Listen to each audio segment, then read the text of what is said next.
Hello friends, welcome back to Brits life by Shruti and Ashish. എല്ലാവർക്കും പുതിയൊരു വീഡിയോയിലേക്ക് സ്വാഗതം.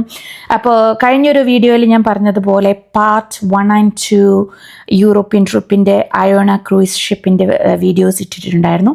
അപ്പോൾ ഇതൊരു പാർട്ട് 3 വീഡിയോ ആയിട്ടാണ് ഞാൻ ഇടാൻ പോകുന്നത്. അപ്പോൾ ഇന്ന് നമ്മൾ കാണാൻ പോകുന്നത് അയോണ ക്രൂയിസ് ഷിപ്പിലെ 16, 17, 18 ഡക്കുകളിൽ എന്തൊക്കെ കാഴ്ചകളാണ് അവർ നമ്മൾക്ക് വേണ്ടി ഒരുക്കിയിരുന്നത്, നമ്മൾ എന്തൊക്കെയാണ് എക്സ്പ്ലോർ ചെയ്തത്, എന്തൊക്കെ ആക്ടിവിറ്റീസാണ് നമ്മൾ എക്സ്പീരിയൻസ് ചെയ്തതാണ്.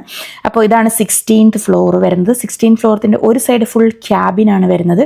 അതിൻ്റെ ഓപ്പോസിറ്റ് സൈഡ് വരുന്ന ഭാഗമാണ് ഞാനിപ്പോൾ നിങ്ങൾക്ക് വേണ്ടി കാണിക്കുന്നത്. ഈ സൈഡിൽ സ്റ്റാർട്ടിങ് തന്നെ ഒരു ബാർ ആൻഡ് ഡ്രിങ്ക്സ് കൗണ്ടറാണ് വരുന്നത്. അത് കഴിഞ്ഞ് ഈ ഒരു സ്ഥലത്തേക്ക് അവിടെ തന്നെ സ്കൈ ഡോം എന്നാണ് ഈ ഒരു പർട്ടിക്കുലർ പാർട്ടിനെ അവർ നെയിം ഇട്ടിരിക്കുന്നത്. നമുക്കവിടെ നല്ലൊരു സ്കൈൻ്റെ ഒരു വ്യൂ തന്നെ കിട്ടും അതിൻ്റെ അടിയിൽ നിന്ന് കഴിഞ്ഞാൽ. അതായിരിക്കാം ഒരു റീസൺ ആ ഒരു നെയിം വരാൻ തന്നെ കാരണം. അപ്പോൾ ഒരുപാട് പേര് ഇവിടെ രാവിലെ തന്നെ എൻജോയ് ചെയ്ത് വരുന്നുണ്ട്. കുറേ പേര് സ്വിമ്മിംഗ് പൂളിലേക്ക് ഇറങ്ങാനായിട്ട്, കുറേ പേര് ഡ്രിങ്ക്സ് ബ്രേക്ക്ഫാസ്റ്റ് ഒക്കെ കഴിക്കുന്നുണ്ട്. അപ്പോൾ ഇതാണ് നമുക്ക് സ്കൈ ഡോമിൻ്റെ വ്യൂ വരുന്നത്. അവിടെ നിങ്ങൾക്ക് കാണാൻ സാധിക്കും. ഇവിടെ സ്വിമ്മിംഗ് പൂളിൽ ഓൾറെഡി എല്ലാവരും ഇറങ്ങിക്കഴിഞ്ഞു. സ്വിമ്മിംഗ് പൂളിൻ്റെ സൈഡിൽ തന്നെ 2 ഹോട്ട് ടബ് ഉണ്ട്. സ്വിമ്മിംഗ് പൂളിൻ്റെ സൈഡിൽ ഇവിടെ കുറച്ചിങ്ങനെ റെസ്റ്റ് എടുക്കാനായിട്ട് സീറ്റിംഗ് ഏരിയ ഒക്കെ കൊടുത്തിട്ടുണ്ട്. അപ്പം നമ്മൾ ആ സ്കൈ ഡോം ചുറ്റിക്കറങ്ങി ഇങ്ങനെ വരുമ്പോഴത്തേക്കും അവിടെ സ്കൈ ഡോം അതൊരു സ്റ്റേജാണ് ആക്ച്വലി. അവിടെ ആക്ടിവിറ്റീസ് ഈവനിങ് ടൈമിലൊക്കെ നടക്കാറുണ്ട്. ഡേ ടൈമിൽ അവരവിടെ നമുക്ക് ഇത് സ്വിമ്മിംഗ് പൂളും ഹോട്ട് ടബും യൂസ് ചെയ്യാനായിട്ട് നമുക്ക് അവർ അലൗ ചെയ്തു തരും. സ്കൈ ഡോം കഴിഞ്ഞ് നമ്മൾ സ്ട്രെയിറ്റ് ഇങ്ങനെ പോകുമ്പോൾ ആക്ച്വലി ഈ ഷിപ്പ് നിങ്ങൾ ഓൾറെഡി ഫോട്ടോയിൽ കണ്ടു കാണുന്നത് വലിയൊരു ഷിപ്പാണ്. മോർ ദാൻ 4800 അല്ലെങ്കിൽ 5000 മുകളിൽ ഇൻക്ലൂഡിങ് സ്റ്റാഫ് പാസഞ്ചേഴ്സ് ഉള്ളതും 1800 മോർ ദാൻ ക്യാബിൻസ് ഉള്ള ഒരു ഷിപ്പാണ്. അതവർ ഡിവൈഡ് ചെയ്തിരിക്കുകയാണ്. ഫ്രണ്ട് ഭാഗം, മിഡിൽ ഭാഗം, പിന്നെ ലാസ്റ്റ് ബാക്ക് ഭാഗങ്ങളായിട്ട്. അപ്പോൾ ഇത് സ്കൈ ഡോമിൽ ഒരു ചെറിയൊരു പ്രോഗ്രാം നടക്കുന്ന ഒരു വ്യൂ ആണ്. ഡേ ടൈമിലെ വ്യൂ ഓൾറെഡി നേരത്തെ കണ്ടായിരുന്നു. ഇതാണ് നൈറ്റ് ടൈമിലെ ഒരു വ്യൂ എന്ന് പറഞ്ഞു കഴിഞ്ഞാൽ ലൈറ്റിങ്സും സ്റ്റേജ് ഡെക്കറേഷൻസും എല്ലാം വെച്ച് അടിപൊളിയായിട്ട് അവർ അറേഞ്ച് ചെയ്ത് തരുന്നത്. അപ്പോൾ ഇതൊരു ഷോ അവർ ജസ്റ്റ് നമുക്കെല്ലാവർക്കും വേണ്ടി അവർ സ്റ്റാർട്ട് ചെയ്യുന്ന ഒരിതാണ്. ആക്ച്വലി നേരത്തെ കുറച്ച് മുമ്പിൽ കാണിച്ച വീഡിയോയിൽ അതൊരു സ്വിമ്മിംഗ് പൂളായിരുന്നു. നൈറ്റ് ടൈം ആകുമ്പോഴത്തേക്ക് അവർ സ്വിമ്മിംഗ് പൂളൊക്കെ ക്ലോസ് ചെയ്തേച്ച് ആ സ്റ്റേജ് അത് അവിടെ ഒരു സ്റ്റേജായി മാറുകയാണ്. നിങ്ങൾക്ക് സൂക്ഷിച്ച് നോക്കിയാൽ കാണാം.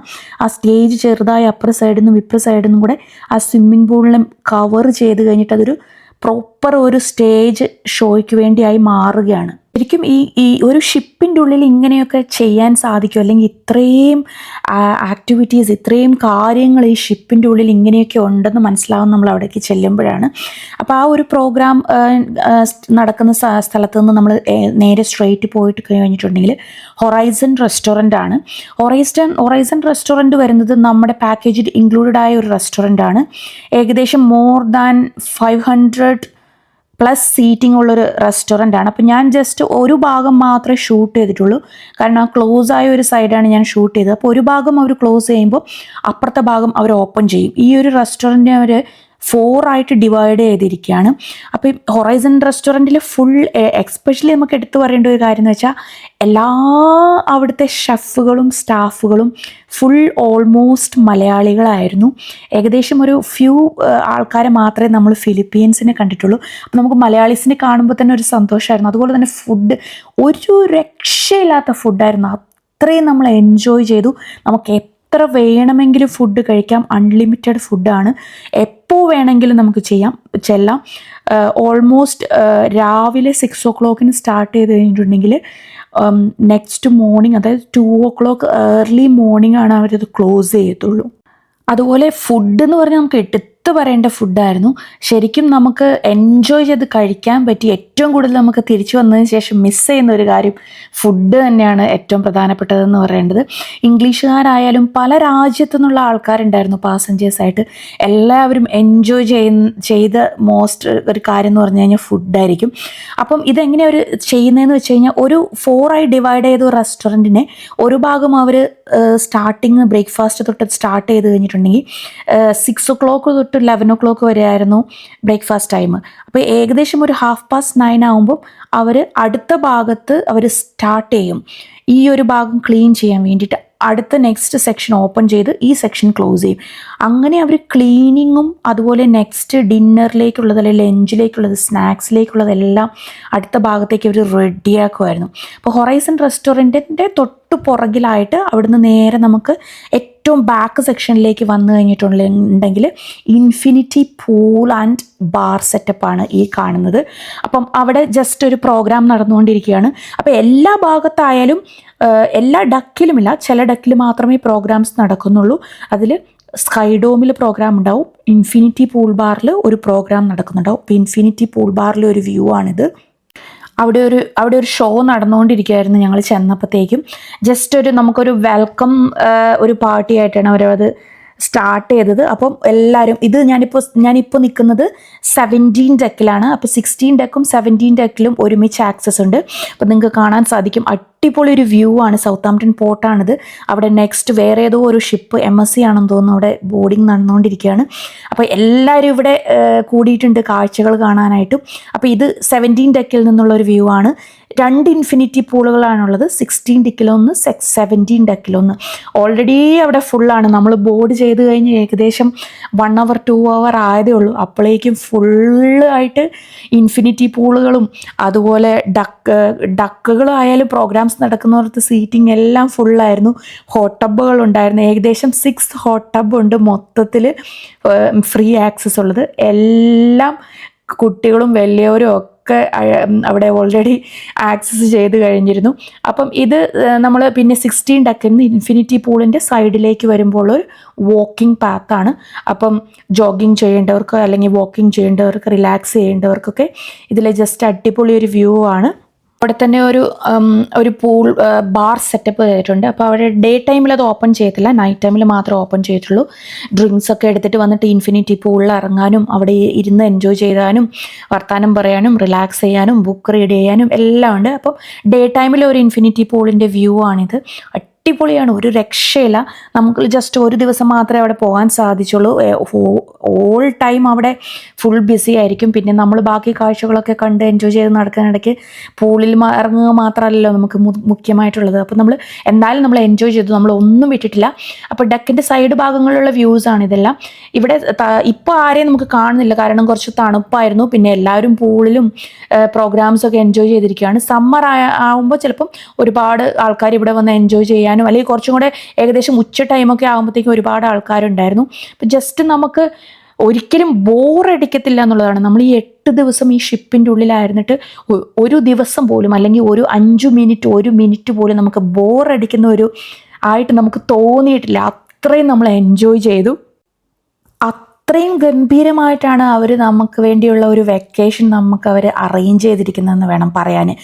ഫുഡായാലും നമ്മൾ പോയ സ്ഥലങ്ങളിലായാലും നമ്മൾ വേറെ എവിടെയെങ്കിലും പുറത്തിറങ്ങിയില്ലെങ്കിൽ തന്നെ ഒരു 8 ദിവസം നമുക്കതിൽ ഫുൾ എൻജോയ് ചെയ്യാനുള്ള എല്ലാ പ്രോഗ്രാമുകളും അവരവിടെ റെഡിയാക്കി വെച്ചിട്ടുണ്ടായിരുന്നു. ഒരു പ്രോഗ്രാം നമുക്ക് ഇഷ്ടപ്പെട്ടില്ലെങ്കിൽ വേറൊന്നിൽ നമുക്ക് ഈസി ആയിട്ട് ആക്സസ് ചെയ്യാനും പറ്റുമായിരുന്നു. ചില പ്രോഗ്രാംസൊക്കെ ബുക്കിങ്ങുകളുണ്ടായിരുന്നു, എങ്കിൽ പോലും നമുക്കൊരു ആപ്പ് അവർ തരും. അതിൽ നമുക്ക് ഇഷ്ടമുള്ള പ്രോഗ്രാം ഇഷ്ടമുള്ള സമയത്ത് കയറി ബുക്ക് ചെയ്യാം. അപ്പോൾ നമ്മൾ അവിടെ 17 ഡക്കിൻ്റെ മുകളിലേക്ക് വരുമ്പോൾ അവിടെ ഒരു സ്പോർട്സ് ഏരിയയാണ്. ആ ഏറ്റവും മുകളിൽ 17 ഡക്കിൽ നിന്നുള്ളൊരു വ്യൂ ആണ് ഇത് കേട്ടോ. ഒരു രക്ഷയില്ല. ശരിക്കും പറഞ്ഞാൽ ഒരു പീസ് ആഗ്രഹിക്കുന്നവർക്കൊക്കെ പറ്റിയൊരു വെക്കേഷൻ ആയിരിക്കും ഒരു ക്രൂയിസ് ട്രിപ്പ് എന്ന് പറഞ്ഞു കഴിഞ്ഞാൽ. എല്ലാവർക്കും വേണ്ടി ഞാൻ സജസ്റ്റ് ചെയ്യും. അപ്പോൾ ഇതൊരു ഏറ്റവും മുകളിൽ ഓപ്പൺ ഏരിയയിൽ വരുന്ന ഒരു സ്പോർട്സ്, അതൊരു ചെറിയൊരു ഏരിയ ആയിരുന്നു, എങ്കിൽ കൂടെ അവിടെ ഒരു കുറച്ചധികം കുട്ടികൾക്ക് കളിക്കാനുള്ള എല്ലാം അവർ ഒരുക്കി വെച്ചിട്ടുണ്ട്. ബാഡ്മിൻ്റൺ, ഫുട്ബോൾ, ചെറിയ ഷട്ടിൽ കോർട്ടുകൾ, പിന്നെ കുഞ്ഞുമക്കൾക്ക് ഇൻസൈഡിൽ നിന്ന് കളിക്കാനുള്ള ചെറിയ കോർട്ടുകൾ, അങ്ങനെയുള്ള കാര്യങ്ങളെല്ലാം അവർ അത്രയും ഒരു ചെറിയ സ്പേസിൽ പോലും അവരത് അറേഞ്ച് ചെയ്തിട്ടുള്ളത് തന്നെയാണ് നമുക്ക് ഏറ്റവും ഇഷ്ടപ്പെടുന്ന ഒരു കാര്യം എന്ന് പറയുന്നുണ്ട്. എവിടെ തിരിഞ്ഞാലും നമുക്ക് കടലാണ് കാണുന്നത്, കാരണം നമ്മൾ നടുക്കടലിലൂടെയാണല്ലോ പോകുന്നത്. ഒരു രക്ഷയില്ലാത്തൊരു വ്യൂ ആണ്. വെള്ളം ഇഷ്ടപ്പെടുന്നവർ അല്ലെങ്കിൽ പ്രകൃതിയെ സ്നേഹിക്കുന്നവർക്കൊക്കെ ഒരുപാട് ഇഷ്ടപ്പെടുന്ന ഒരു വ്യൂ ആയിരിക്കും. ഇത് ഈവനിങ് ഉള്ള ഒരു വ്യൂ ആണ് ഇൻഫിനിറ്റി പൂളിൻ്റെ അവിടെ നിന്ന്. ഇത് ഞങ്ങൾ ഇറങ്ങിയ ഒരു ടൈമിൽ എടുത്തൊരു വ്യൂ ആണ്. ഇൻഫിനിറ്റി പൂളിൽ നിന്ന് നമുക്ക് കാണാൻ സാധിക്കുന്ന അടിപൊളി വ്യൂ ആണ്. ഇതൊരു ആംസ്റ്റർഡാം ആണ്. ആംസ്റ്റർഡാമിൻ്റെ ചെറിയൊരു ഭാഗത്തിൽ, അതായത് ആംസ്റ്റർഡാം പോർട്ടിലായിരുന്നു അവിടെ നിർത്തിയിട്ട്. അപ്പോൾ അതിൻ്റെ ഒരു വ്യൂ ആയിരുന്നു, ഒരു രക്ഷയില്ലായിരുന്നു. ഇത് പിന്നെ നമുക്ക് വേറൊരു ദിവസം നമ്മളൊരു ഹോട്ട് ടബിൽ കയറി. അവിടെ നല്ല ഹോട്ട് വാട്ടറാണ്, പിള്ളേർക്കൊക്കെ ഭയങ്കര കംഫർട്ടബിളായിട്ട് എൻജോയ് ചെയ്യാൻ പറ്റി. അപ്പോൾ നമ്മൾ ഒരു നൈറ്റ് ടൈമിലാണ് നമ്മളവിടെ പോയത്. നമ്മൾ ഏകദേശം ഒരു 2-3 മണിക്കൂർ ഹോട്ട് ടബിൽ നന്നായി എൻജോയ് ചെയ്തു. ഈ ഒരു കോൾഡ് ക്ലൈമറ്റിൽ നല്ലൊരു എൻജോയ്മെൻ്റ് ആയിരുന്നു അത്. എൻ്റെ ഒരു ഫ്രണ്ടും ഫാമിലിയും ഞങ്ങളുടെ കൂടെ ഉണ്ടായിരുന്നു, അവരും 2 മക്കളും ഉണ്ടായിരുന്നു. അപ്പോൾ എല്ലാവരും ഞങ്ങൾ അടിപൊളിയായിട്ട് എൻജോയ് ചെയ്തൊരു വെക്കേഷൻ ആയിരുന്നു. അപ്പോൾ ഇത് ഫൈനലായിട്ട് വരുന്നത് നമ്മുടെ ഡക്ക് 19 എന്നുള്ളൊരു വ്യൂ ആണ്. ഇത് ഫ്രണ്ട് പോർഷൻ വ്യൂ ആണ്. ഇത്രയും സമയം നമ്മൾ കണ്ടത് ബാക്ക് വ്യൂവും മിഡിൽ വ്യൂ ഒക്കെ ആയിരുന്നു. ഇതാണ് നമ്മുടെ ഷിപ്പിൻ്റെ ഏറ്റവും ഫ്രണ്ട്. അതൊരു പനോരമ ബാർ സെറ്റപ്പാണ്. അപ്പോൾ ആ ഒരു പൂളിലും ആ ഒരു ബാറിലും നമുക്ക് അവിടെ മെമ്പേഴ്സിന് മാത്രമേ ഇറങ്ങാൻ പറ്റുള്ളൂ, നമുക്കവിടെ ആക്സസ് ഇല്ലായിരുന്നു. അപ്പം ഏറ്റവും ഫ്രണ്ടിലെ നമ്മുടെ ഷിപ്പിൻ്റെ വ്യൂ എന്ന് പറയുന്നത് ഇതായിരുന്നു. ഇപ്പം അവരവിടെ ബെൽജിയത്തിൻ്റെ ഫ്ലാഗാണ് നിങ്ങൾക്ക് അവിടെ കാണാൻ സാധിക്കുന്നത്. കാരണം ബെൽജിയം എത്തിയപ്പം ഓരോ രാജ്യത്തിലെത്തുമ്പം അതിൻ്റേതായ ഫ്ലാഗുകളാണ് അവർ അവിടെ തൂക്കിയിടുന്നത്. അപ്പം നമ്മൾ ബാക്ക് ടു ഇംഗ്ലണ്ട് ആയപ്പം അവർ UK ഫ്ലാഗ് ഇട്ടു. അപ്പം മൊത്തത്തിൽ ഒരു വളരെ എൻജോയ് ചെയ്ത ഒരു ട്രിപ്പായിരുന്നു. നമുക്ക് കാണാനായാലും നമുക്ക് എൻജോയ് ചെയ്യാനും ഒരുപാട് കാഴ്ചകൾ ഇനിയും ബാക്കിയായിരുന്നു. പക്ഷെ വീഡിയോയിൽ നമുക്ക് ഉൾക്കൊള്ളിക്കാൻ പറ്റുന്നതിന് എല്ലാത്തിനും ഒരു പരിധി ഉള്ളതുകൊണ്ട് ഞാൻ എല്ലാം കൂടെ ഇൻക്ലൂഡ് ചെയ്ത് മിക്സ് ചെയ്ത് എത്രയും പെട്ടെന്ന് ഫിനിഷ് ആക്കത്തക്ക രീതിയിലൊരു വീഡിയോ ആയിട്ട് ഷൂട്ട് ചെയ്തതാണ്. അപ്പോൾ എല്ലാവർക്കും ഈ വീഡിയോ ഇഷ്ടപ്പെട്ടു എന്ന് കരുതുന്നു. അപ്പം നമ്മുടെ ഷിപ്പിൻ്റെ ഇനിയുമുള്ള വീഡിയോസുകളുമായിട്ട് ഞാൻ ഉടനെ വരുന്നതായിരിക്കും. വീഡിയോ ഇഷ്ടപ്പെട്ട് കഴിഞ്ഞാൽ ലൈക്ക് ചെയ്യുക, ഷെയർ ചെയ്യുക, ഒപ്പം ഞങ്ങളുടെ ചാനൽ സബ്സ്ക്രൈബ് ചെയ്ത് ഞങ്ങളെ സപ്പോർട്ട് ചെയ്യുക. Thank you for watching. Bye bye.